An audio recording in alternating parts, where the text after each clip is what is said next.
കരൂർ ദുരന്തത്തിൽ മുൻമന്ത്രിയും DMK നേതാവുമായ Senthil ബാലാജിക്ക് CBI summons അയച്ചിരിക്കുന്നു എന്നതാണല്ലോ. ഈ മാസം 17-ന് നേരിട്ട് ഹാജരാകാൻ നിർദ്ദേശിച്ചിട്ടുണ്ട് എന്നത് എക്സിൽ അദ്ദേഹം തന്നെ അറിയിക്കുകയായിരുന്നു. അതിന്റെ കൂടി വിവരങ്ങൾ.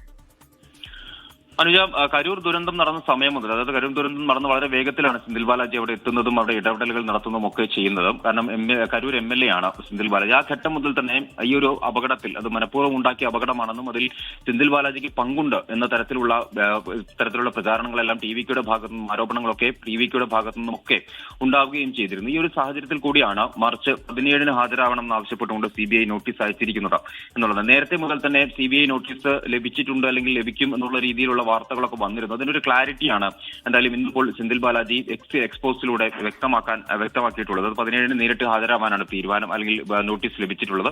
അത് കൃത്യമായി തന്നെ ഹാജരാവുകയും തന്റെ വാദം കൃത്യമായി പറയുകയും ചെയ്യും എന്നുള്ളതാണ് എന്തായാലും ആ ഒരു എക്സ്പോസ്റ്റിൽ സെന്തിൽ ബാലാജി പറയുന്നത്. ഈ ഒരു ആരോപണം നേരത്തെ മുതൽ തന്നെ ഉണ്ട്. 41 പേർ മരിച്ച കരൂർ ദുരന്തത്തിൽ വളരെ വേഗത്തിലാണ് അവിടെ സെന്തിൽ ബാലാജി എത്തുന്നതും മറ്റ് മന്ത്രിമാരെത്തുന്നതും ഒക്കെ വളരെ വേഗത്തിലാണ്. അപ്പോൾ ഇതൊരു ആസൂത്രിതമായ ഒരു അപകടമായിരുന്നു എന്നുള്ളതായിരുന്നു TVK പ്രധാനമായുള്ള ആരോപണം. എന്തായാലും ആ ഒരു കേസിലാണ്, അല്ലെങ്കിൽ ആ ഒരു സംഭവത്തിലാണ് ഇപ്പോൾ നേരിട്ട് ഹാജരാണെന്ന് ആവശ്യപ്പെട്ടുകൊണ്ട് CBI മുൻ മന്ത്രിയും DMK നേതാവുമൊക്കെയായിട്ടുള്ള സെന്തിൽ ബാലാജിക്ക് നോട്ടീസ് അയച്ചു. കരൂർ ദുരന്തത്തിലാണ് CBI സെന്തിൽ ബാലാജിക്ക് നോട്ടീസ് അയച്ചത്.